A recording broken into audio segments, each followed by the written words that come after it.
le cheval de Troie. Le cheval de Troie est arrivé dans notre ville il y a longtemps déjà. Tellement longtemps que je ne m'en souviens pas. « Tu étais encore trop petit », m'a dit mon papa.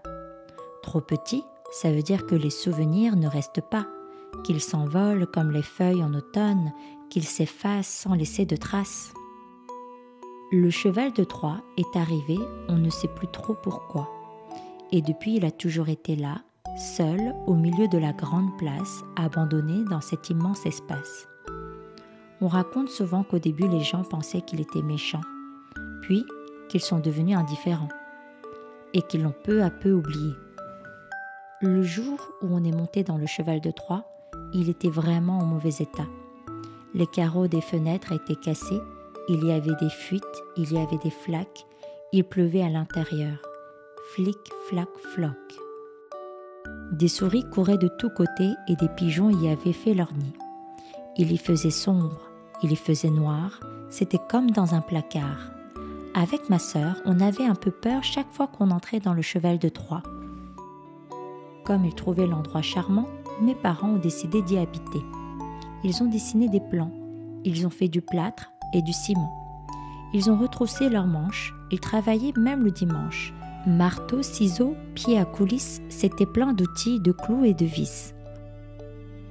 Autour de nous, il n'y avait plus que de la poussière, des bruits de machines et un boucan d'enfer.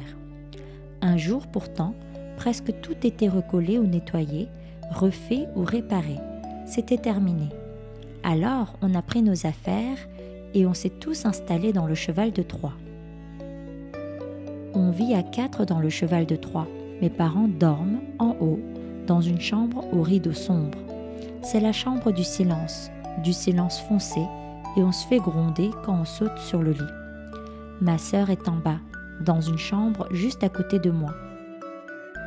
Chez elle, c'est très coloré, les objets brillent comme les étoiles dans le ciel, comme les yeux d'un chat dans la nuit. Elle non plus n'aime pas trop que j'y mette les pieds.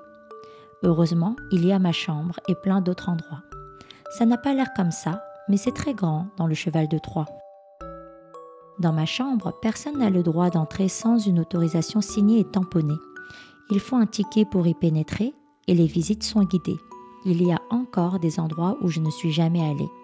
Plein de pièges, d'insectes dangereux, de chevaliers et d'indiens. Parfois, on aperçoit des arbres avec des lianes et les nuits, quand il y a du vent, on entend des craquements.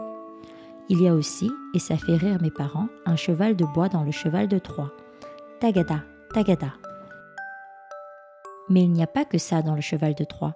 On mange dans une grande cuisine, mon père fait du jogging et on va même parfois à la piscine. Il y a une grande salle de concert et les soirs d'opéra, les spectateurs s'installent dans de profonds fauteuils de velours rouge. Ça glousse, ça jacasse, ça froufroute et ça cocotte. Ça peut être bruyant dans le cheval de Troie. Les voisins s'en plaignent parfois. Quelquefois, on va beaucoup trop vite avec le cheval de Troie. Dehors, les paysages défilent, de l'air se glisse par les fenêtres. Maman n'aime pas ça, elle dit que c'est dangereux. Un jour, alors qu'on dépassait d'autres personnes, un monsieur s'est fâché et a levé son poing dans notre direction. Depuis, on fait attention. Une fois, avec ma sœur, on s'est perdu dans le cheval de Troie. Il y a des escaliers partout, des couloirs, des trottoirs, de grands boulevards. Mes parents ont fini par nous retrouver, ils avaient l'air inquiets. Nous, toute cette histoire, ça nous a plutôt fait rigoler. Le soir, on s'est quand même rassemblés autour de la cheminée pour manger des pommes de terre grillées. C'était bon de se retrouver tous les 4 dans le cheval de Troie. Quelquefois, dans le cheval de Troie, un vieux monsieur vient nous rendre visite. Il loge alors en haut, tout en haut. Il est entouré d'animaux et il collectionne plein de choses, des timbres, des grimoires et des miroirs, des appeaux et des chapeaux. Il a les dents jaunes et une barbe blanche. Parfois, il me fait peur, mais je l'aime bien quand même. C'est mon grand-père et il connaît par cœur l'histoire du cheval de Troie, sur le bout des doigts. Ma mère aime bien le cheval de Troie. Elle lui parle tout bas des mots qu'on ne comprend pas, dans une langue étrange, la langue de bois. Elle le caresse derrière l'oreille, lui tresse la crinière, lui frotte les flancs. C'est un gros travail que d'entretenir le cheval de Troie et il faut s'y mettre à 4 parfois. Certains jours, je m'installe à la fenêtre et je regarde le monde autour de moi, autour du cheval de Troie. Il y a la montagne là-bas, l'océan encore plus bas, la forêt vierge et les déserts. Il y a une grande ville aussi. Un jour, avec le cheval de Troie, on y entrera. Mon père m'a dit, on s'arrêtera quand le cheval de Troie sera trop petit pour toi. Trop petit, ça veut dire que j'aurai grandi. Tellement grandi que j'y serai à l'étroit, comme dans des souliers trop serrés. Que j'aurai besoin de place, besoin d'espace. Alors le cheval de Troie s'arrêtera. Je descendrai par un grand escalier vêtu d'un costume princier. Je compterai jusqu'à 3 et je m'en irai. 1, 2,